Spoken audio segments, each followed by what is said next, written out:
Just on the league finals, Andy Moran's moan of the week last week was that we didn't have Dublin Kerry to look forward to. And the GAA missed a trick because there wasn't really any big Euros games on. The golf was good. There was a Camogie League finals later that evening, but it would have been great to have Dublin and Kerry and Croke Park to look forward to. We're not going to moan again, Andy, but what we are going to do is read out an email that we got in from Blue Pete. Hi, love the pod, best one about. Just after watching back the 2013 semi between the Dubs and Kerry, could you ask Paddy if he knew he was playing in a special match? All my years going to matches, and that was out there, totally breathless. Oh, and does Andy get much stick for showing the ears to the hill? Thanks a mil. Keep the show going. It's brilliant. Pete. Thanks a million, Pete. Two good questions. Andy, I'll come back to you in a minute. Paddy Andrews, 2013 All-Ireland semi-final. Are you aware of it in the moment that you're playing in one of the games of the decade? Honestly, no. No, you're not. The game, I hadn't actually seen this game back at all. I remember the feedback, and it's a common one when you're talking about, particularly when you're retired and you're looking back on games, and people would say that was a special game, and obviously a couple of the big games against Mayo. But I actually, when you sent me on that email, and I had a look back at the highlights of it, and it was incredible to look back just like 8 years ago now. The style of play both teams played, like this was Jim's first year with Dublin, and we were playing all out attack. The kind of the composure that we speak about that Dublin have now wasn't there. We were very much, it was the start of a journey for that Dublin team. But when you're in a game like that, you're not really thinking about it. I remember our thoughts going in. We'd beaten Kerry in 2011 and won the All-Ireland. So that was a big kind of monkey off the guy's back. So even though we got a bad start, I mean, Kerry scored 3 goals in the first half, and some of the scores, like Gooch was electric. I remember Donegal Walsh kind of was giving Jack McCaffrey a tough go. It was Jack's first year on the team. And James O'Donoghue I think James O'Donoghue got his All-Star that year, and then was Player of the Year the following year. And they still had Declan O'Sullivan and Gooch. So Kerry, this was like stacked. It was a phenomenal Kerry team, and they were just humming in the first half. And even though we conceded those goals, we were just very calm. I remember, and maybe this was Jim's kind of aura, we were getting used to it at this stage, but we were just totally confident going into the game that we'd have the athleticism that we could get at Kerry. We backed our forwards to kind of cause trouble for their backs. It would be a very similar, I suppose, attitude that maybe Dublin would have now playing Kerry, that you feel you could get at their backs, and we might have the athleticism, the edge there. And watching back the highlights there earlier on, it's funny. And the one thing I do remember from this game, I remember Kevin's goal, obviously, at the end, but it was the best atmosphere I'd ever played in.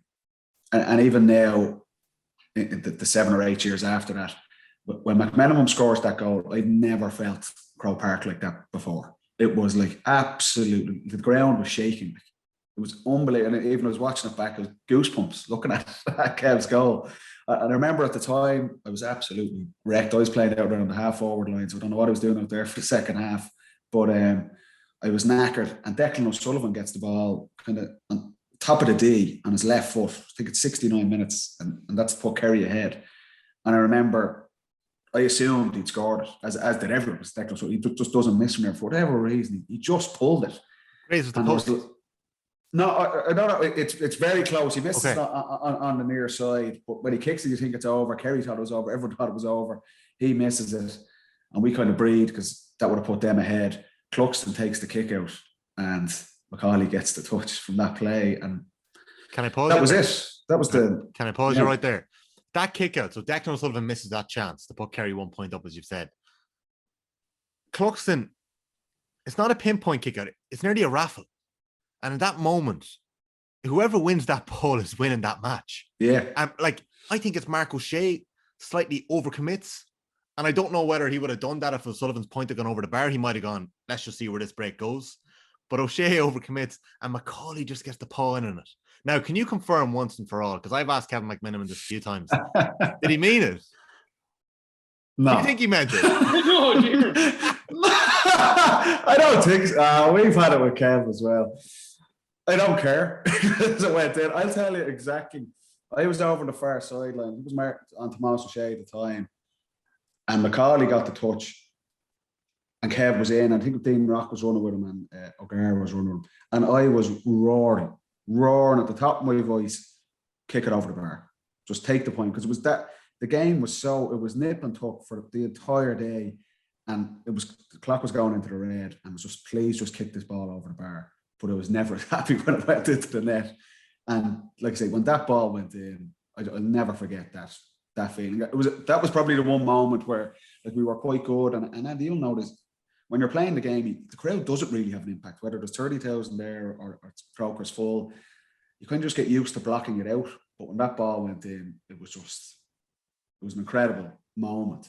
And we got another goal after that. But it was, at the time during the game, it was so nip and tuck. The game was so frantic, and it's comparing it to Dublin games now where it's very controlled. And like we touched on it last week, Dublin are keeping the ball. And the last 5 or 6 minutes, we kicked the ball away about 8 times. Yeah. Little Bastic and Dermo was kicking long ones, and you're going, and looking back now, you're going, what are we doing there? Just keep the bloody ball. But that was the journey the team had to go on to. And we learned against Donegal the following year when we lost a semi-final, which was another classic, but it didn't go our way. But it was just pure football. It was just 2 teams, all out attack, no sweepers.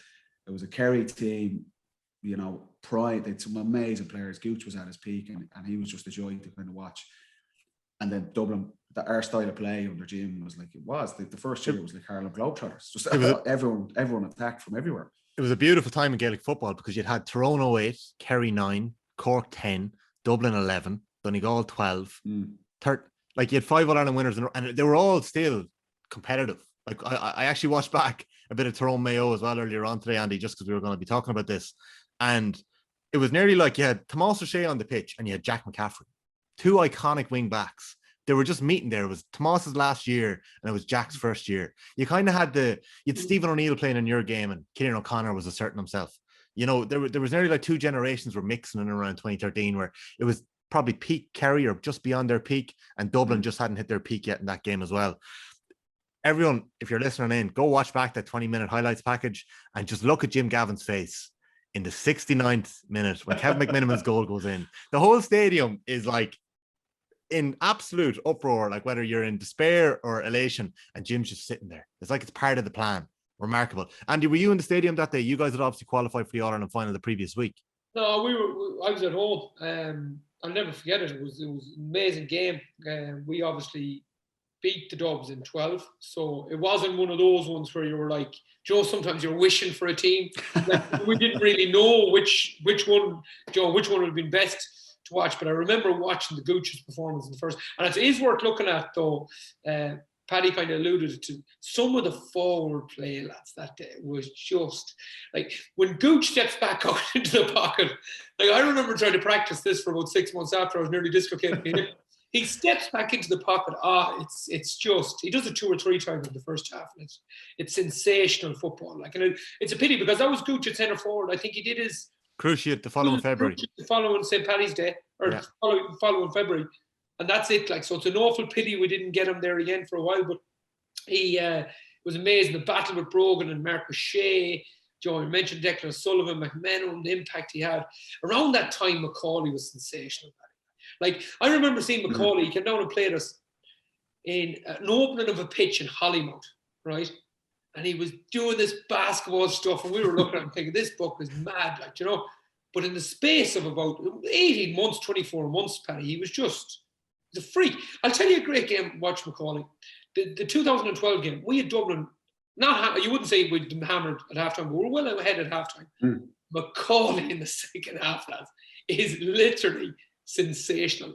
We couldn't get the ball out by him. Like, it was all long kickouts at the time, and every time we kicked the ball, he was catching it. Do you remember, Paddy? He was sensational. Yeah, but he won Player of the Year in 2013. In 2013, but in 2013 he won Player of the Year, and it was funny because, and like the technical side of things was never as great as was the strongest point for him. But what he did, like Pat Gilroy brought him in, and Pat kind of gave him confidence that he should be here. You're good enough to play here, and gave him kind of a leadership role and responsibility. And particularly around the style we were playing under Jim at that time, like I said, it was all action. It was all, and he was the epitome of that. Our game and our style and our game plan suited his strengths, and like he was peak physical condition. You know, his age probably, I think it was 27, 28 at the time, and just the way he played, he'd get the ball and he'd just go. from if he gets the ball at the half back line, and he'd go, and when he goes, then Jack McCarthy, which is I need to go with him, and James McCarthy goes with him, and all of a sudden he's like the Pied Piper, and every Dublin are just attacking in a flow, and you'll see in that second half, and it was funny because Basta came on at midfield because we're kind of struggling around midfield in the first half. And we reel off 5 points in a row. We were 4 points down, and then we go a point up. And this is where you really came into the game there. Kerry go 4 points clear, and it's 43 minutes on the clock. Yeah. You start getting on a bit of ball. What changed for you? Because not that you were quiet in the first half, but when I had to pause the highlights a few times because I wanted to see where your positions were in the pitch. Yeah. And Dermo was swinging over points from 45 yards, and you were available off him. Or Brogan kicked 4 or 5 points from play. You were always an option, but you started getting on the ball in the second half. Yeah, we went centre forward in the second half. Okay. So we're playing inside. We weren't great in the first half. Kerry got the 3 goals. Obviously, we got a goal off Mannion. Like Mannion gets one off. Dermo's going for a point, and that kind of gets us back into the game and kind of settles us down because it was potentially getting away from us. We were struggling at the back. So Gooch was kind of running the show. So we made a couple of tweaks. Keane O'Sullivan went back on Gooch in the second half because Keane was playing at midfield at the time. We brought on Bastic. And we just started getting a handle of it. Like Andy saying, the kickouts were kind of just all up the middle. You needed to get a platform there. And Bastic and Macaulay were doing that. And then I was just getting on the ball at 11 and trying to do what Gooch was doing, just trying to hit one bounce passes into Mannion and Burno. Like Burno had a quiet championship up to that point. He'd had a couple of knocks. I don't think he didn't play well in the Leinster final. He didn't score against Cork in the quarterfinal. So he just arrived back, the big game. He's on Mark O'Shea, and I think he scored 4 or 5 points from play that day. So he's just going to get the ball into him. It was Mannion's first year, and he was already a handful. He was getting at the Kerry full back line as well. So that Rock was comes it. off the bench, kicks 2 Dino lovely comes scores. on and kicks a couple of points. So that kind of middle third, like the Keane starts getting a handle around Gooch and kind of we're shutting Kerry down. They're not finding it easy to get through. Macaulay was just his energy, and you could see the momentum. You can hear the crowd listening to it back now. We just got on a roll, and when Dublin got on a roll and Croker, and the place was full, it was an incredible place to be, and that was it. And then I was kind of feeding off it because I was at 11 and getting on lots more ball. But it got to the point, Paddy. It got to the point where Macaulay became such a fulcrum for the opposition that if you stopped him, you kind of. So we used to study him, and he only had one sidestep, Paddy. He could only go one way. And like if you got caught in the game after all the work we did on him to stop him running, you were murdered in the video the week after. Like you were absolutely. So he used to. Stop! He was a monster of a man, like, and he just did it, and away he went. He's so hard to stop because like he's a big guy, a really big, strong guy, but he could move. Yeah. And like he had that kind of the basketball shimmy, and he was so unorthodox. If you were a GA coach and if you were trying to analyze, you'd be like, oh, he's got to do this. And he wasn't from a GA background. He was a basketball player. So the coaching manual kind of went out the window with him. We didn't know what he was going to do half the time. But that's why he was so, his style of play, you know, his personality, he was just infectious. And like I say, at that time, that's how Dublin played. Dublin now wouldn't suit Mick Macaulay because everyone in Dublin team wants to know what every other player is going to do. That's the part of the beauty of their effectiveness. Whereas back then, I think as a whole, GAA, you look at the tactical evolution on kickouts and the press, on keeping the ball. That's 8 years ago now, and it's come along so much. But at that time, he was the perfect player. The heartbeat of that team, the style we played just suited him. Like I said, that was a massive year. Like he got player. He was brilliant in the final against you guys as well. But he'll forever be like that. Kevin's goal and that flick, that touch, started the whole thing. If we don't win that game, Jim doesn't win All Ireland in his first year. As big as 2011 was for Dublin GA as a whole in terms of getting the monkey off the back for Jim and for that group of players, that was like I say, Jack and Kieran Kilkenny and these guys. It was my first All Ireland. That winning that game, it was just a huge moment for that team, and you've seen how that's gone on over the next 7 or 8 years. The success Dublin have had. Dermot Connolly wins man of the match that day. He obviously had an unbelievable game. Peter Keane actually presented him with the man of the match award that day, working for Super Value. Yeah, we did a classic game club on it. It was one of our first classic game clubs when we watched the back and off the ball, and we did a podcast on it. So Peter Keane, presented it. Last question on that one. You were obviously playing in 2009, where Kerry got an unbelievable start. right? Similar enough to the 13 game. Kerry get an unbelievable start to get their goals. Why? Can you give me any answer in terms of why you were able to stick with them? Because arguably in 2013, it's not as experienced a team as there was in 2009 in terms of miles on the road. Yeah, we have to remember in 09, Dublin hadn't won anything at that time.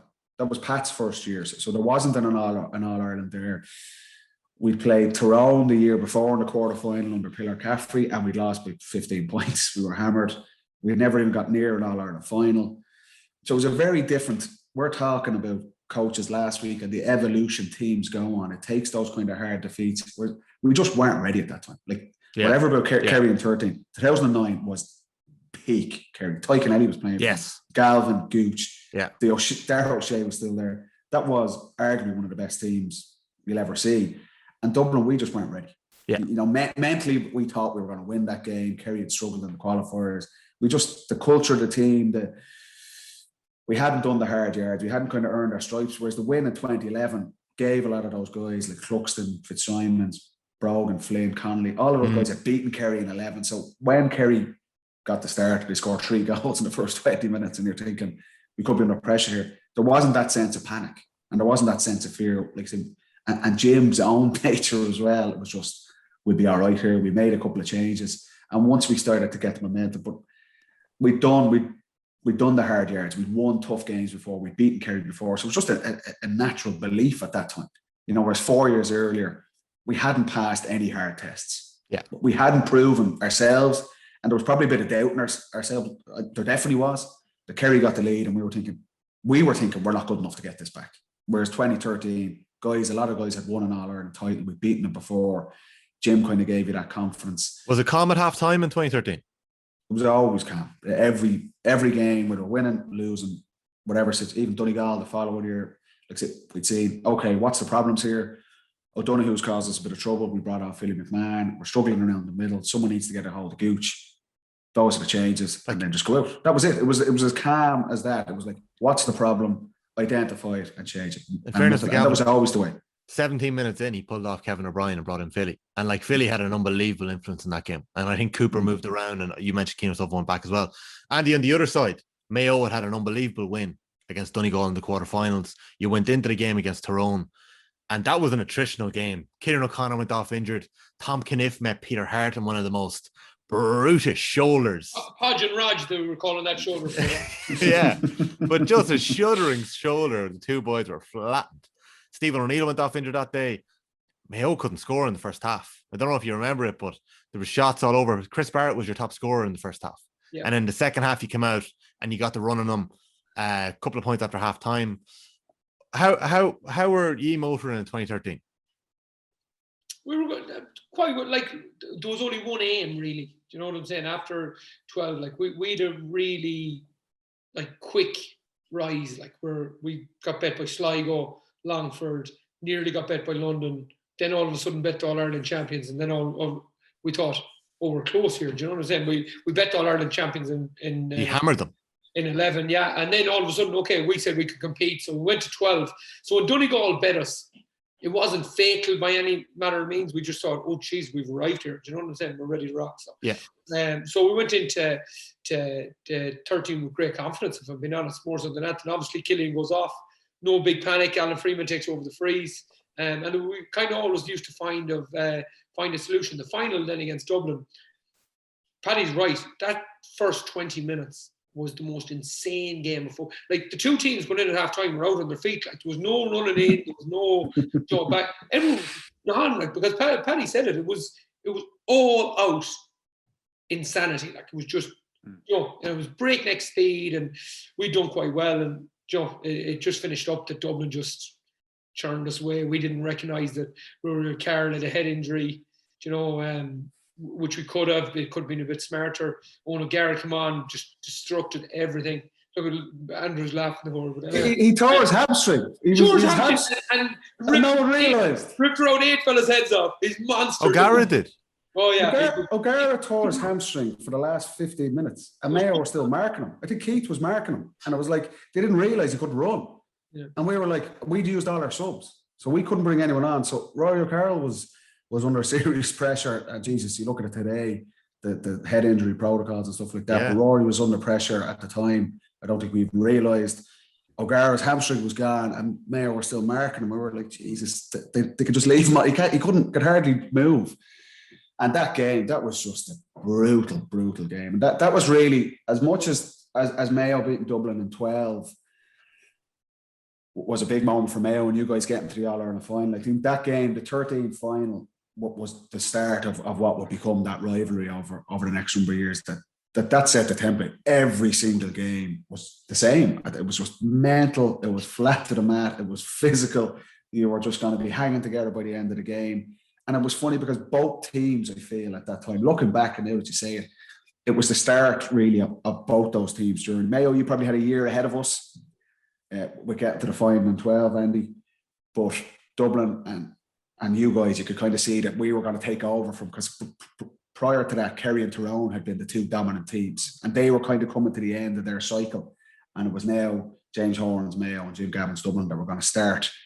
And look, you didn't know it was going to be so prevalent over the next number of years, but that 13th final just set the template for every game for those 4 or 5 years after that. Tight, no inches given, and just could swing either way. And like I said, that day, like I say, if Mayo realised that we basically 2 players out, it could have been a bit different, you know. Thank God for us it wasn't. You're listening to the Football Pod with Paddy Andrews and Andy Moran. Andy Moran, can I ask you a question? Can you tell us about the celebration? Paddy's my heart broke there about 2013, to be honest. She's always a tough one. But anyway, it's there's no point denying that, is there? But no, 2013, the celebration was a funny one. I came back from the cruise ship, definitely came back too early, wasn't moving well, struggling. And then we played London, struggled through it, got through it, kept picking me, played against Donegal, played okay, done a few good things. And I was just beginning to get a bit of speed back in the legs coming into the Tyrone semi-final. We were in Johnson House doing an Aver's-B game, about 8 days out from the Tyrone game. And Michael Walsh, a hardy little boy from Ardnaree, came through me, tweaked the hamstring. I was like, oh, no, man, this is not happening to me. So fitness tests, everything. We Dublin played Tyrone, shouldn't have been picked, really. Cathal McCarron, I think, mentioned it in the book shortly afterwards that he gave me a school, and that day you said no one scored in the first half. I simply couldn't run, shouldn't have been on the field. So I was really struggling with confidence. I was on my knees, to be honest. I was captain of the team, and good friend and the psychologist at the time, Kieran Shannon, he writes there for the Examiner. He's been on the show a good few times, but he just goes, "You're going to quieten the hill." He said, "This is what's going to happen." He said, "You're going to quieten the hill." German Marsden 2002 wasn't great going into it, had a great final. This is the way it's going to happen. So all week long I was visualizing, looking, quietening the hill was the only thing in my head. Quietening the hill. Game started really well for me. I wouldn't say James probably expected me to even get to half time. And all of a sudden the ball comes in, rounds Cluxton into the net, and unannounced to myself, I didn't even know I did it. Genuinely, didn't you know yourself? No way. So I do this up to the hill, and I'm like, didn't even know, just got on with the game. Ball goes up the other end of the field, next attack broke, and puts it into the back of the and I was just like, oh, you're joking. Like, didn't even, and afterwards, I met Jenny and I met the guys after the game, and she goes, oh, you're getting some abuse on Twitter here. She goes, I said, for what? Sure, I honestly, I swear to God, didn't know, but it was a good lesson for me, actually, because the power of that kind of thinking, visualizing, writing it down, what I'm going to do, had it in my head all week, I'm going to score a goal into Hill 16. And it was just, it was amazing then the way it worked out. And I remember when I retired last year, or 2 years ago in 2019, I told you this one, went down to St. Vincent's, lads. Sure, I had never thought about this since. We did the podcast with Off the Ball. Oh, the abuse, lads. There was 2 50-year-old men sitting in the front, and they were giving me abuse. So I was like, what are they on about? But a brilliant night. What kind of shit? Like, just, what were they saying? The story. I don't know, they were like, oh, show us 3 years. I was like, oh no, leave me alone. You know, so the crack was brilliant, but it was the funny one, you know, but it just shows that there's a bit of thinking in it. I did it unawares to myself altogether. You know? I want to come back to celebration in a second. The visualization element of that, you obviously used that again throughout your career, did you? That was the biggest thing for me, Tommy, when I was like, it's the whole thing as a forward. Like, as a forward, you're always thinking, you lose the ball, what's happening next? Joe, you lose the second ball, you're under pressure. And if you can get into the habit, like saying, I used to do worst case scenarios. So worst case scenarios, Billy McMahon wins the ball, bombs up the pitch and kicks the ball over the bar. First minute of the game, you're like, oh no. And you're like, if you can just solve it for yourself and say, right, if this happens, what do I do next? Where do I go next? How do I win the next ball? If he wins this, and you just have it all kind of mapped out in your head. And as I got older and wiser to this, the way it works, that like you use your physical attributes so much in your early part of your career, but like when the legs start going, you have to start using your head, and you can just move. Paddy, you did the same. I know you did. You just move around the place, and you have little tricks and little traits, and you think about them all week. What am I going to do? And it just absolutely killed the nerves for me, to be honest. That was a very important piece of your preparation. You'd always go in. I remember earlier on in my career, a guy came into us and we were kind of chatting about kind of like psychologist, like why you're not playing well or why you're playing well. And one of the first things he asked was, well, what are you really good at? And I couldn't tell him. I'd never thought. I was like, geez, I don't know. And he's like, you should know. You should visualize and be prepared. What are you going to bring to the table? What's your best version of Paddy Andrews? And it just got me thinking, okay, what am I really good at? What positions on the pitch do I need to take up? Where can I be most effective? And it's just, like you say, when you're younger and all the athleticism and things like that, you just kind of go out and you really wing it to an extent. Whereas the older you get or the more mature you get, or just nowadays, the preparation and the insight that you put into your performance and things like that. I'd be very similar to Andy. There would have been certain areas on the pitch where I would try to get to that I know if I get the ball here, I can score from here. This is an area where I like to shoot from. There's an area here where I'm not really comfortable shooting with. And when you've prepared and you visualize that, and let's say you get experience of doing it and training and in games, it then just becomes second nature. You're not really thinking on the pitch because you've done it all already. And if you have to think about that on the pitch all the time, you're taking an extra touch, you're taking an extra solo, you're doubting yourself. There's no time to do that. Particularly in Dublin and Mayo games, there was no time to do anything. You had to get the ball and you need to know exactly, I'm shooting here or I'm shifting this on. And there was definitely, it was the exact same. There was areas on the pitch or places I'd run to where I know if I get the ball here, this is a score. I'm shooting here. I used to always like him on what would nearly be the wrong side for a right-footed kicker, but that's where I was always happy. I know Paul Flynn was very similar. He used to score loads of points from the right side of the goal, and that was just practice. And if I got the ball there, I knew straight away I'm shooting here. And it's just that was the visual. It was just your preparation, because it saves you time on the pitch that you're just not going to have at the highest level.